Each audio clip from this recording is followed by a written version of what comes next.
Es importante también la transformación que hubo en estos años con respecto a las demandas sociales.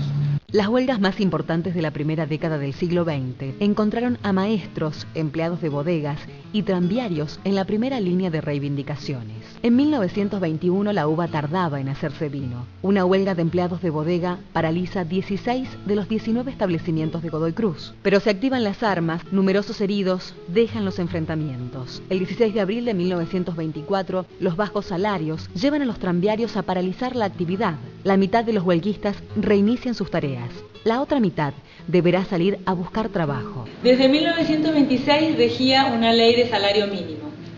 Sin embargo, unos años después, en un juicio de una bodega contra un empleado, la Corte declaró que esta ley de salario mínimo era inconstitucional, con lo cual se retrotrajo las conquistas que se habían logrado durante los gobiernos lencinistas.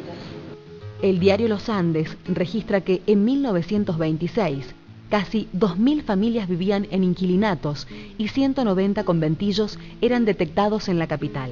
Debieron pasar algunos años hasta que en 1937 se proyecta y finalmente se concreta el primer conjunto de viviendas para obreros en la calle Boulogne-sur-Mer, las llamadas casas colectivas. Con respecto a las obras públicas de los gobiernos demócratas, además de las rutas y diques, hay un antecedente muy importante de la política social de viviendas que después llevó adelante el peronismo, con la creación de la Dirección Provincial de Vivienda Popular.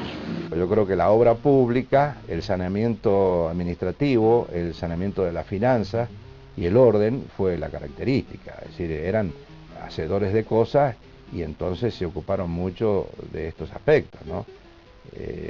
Creo que hubo un gran progreso material en la provincia y cuando vinieron los gobiernos radicales ya también siguieron la tradición de orden y administración que tiene la provincia de Mendoza y de una gran eficacia en su administración. El Estado provincial asumía, aún antes de desarrollada la teoría del Estado benefactor, su rol de mediador de las demandas de los distintos grupos sociales, aún en las épocas más liberales. El gobierno de la Revolución del 43 comenzó sus obras sociales con el barrio 4 de Junio. Luego, durante los otros gobiernos peronistas, se llevaron a cabo distintos barrios, por ejemplo, el barrio Presidente Perón en Guaymallén, hoy Ejército de los Andes, el barrio bancario, el barrio ferroviario. Con la creación del Instituto Provincial de la Vivienda, se toma posesión de los barrios Cano y 4 de Junio, poniendo a estudio las viviendas sin adjudicar. En el gobierno de Brizzoli se construyen 3 barrios con 317 casas.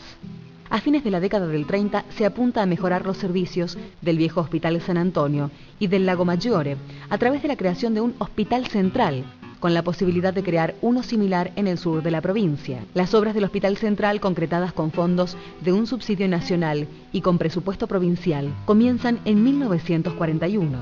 El hospital anticipa su inauguración ante la necesidad de recibir a los heridos por el terrible terremoto que sacude en 1944 a San Juan. La llegada de la Revolución del 4 de junio abrió la puerta a numerosos reclamos sociales llevados adelante por los gremios. Se sucedieron, en 1945, dilatadas huelgas de los gastronómicos, panaderos y personal de colectivos, contratistas de viña en San Rafael, cementistas en Las Heras. El arbitraje del Departamento de Trabajo evitó que la respuesta a los reclamos repitiera la historia y la mayoría de ellos se resolvieran a favor de los trabajadores. ¿Por qué se puede comprar Giol y por qué es que se vende Giol?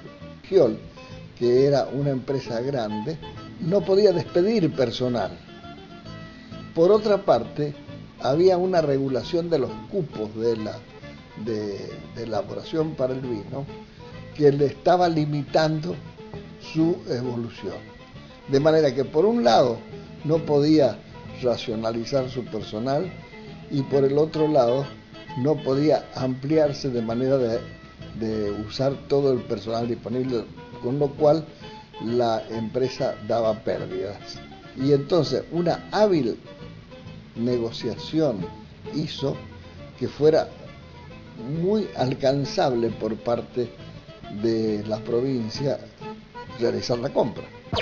En el capítulo de hoy hemos visto la evolución de Mendoza de 1918 a 1955, lucha, vida, dolor, muerte, esperanza, desilusión, la historia de los mendocinos.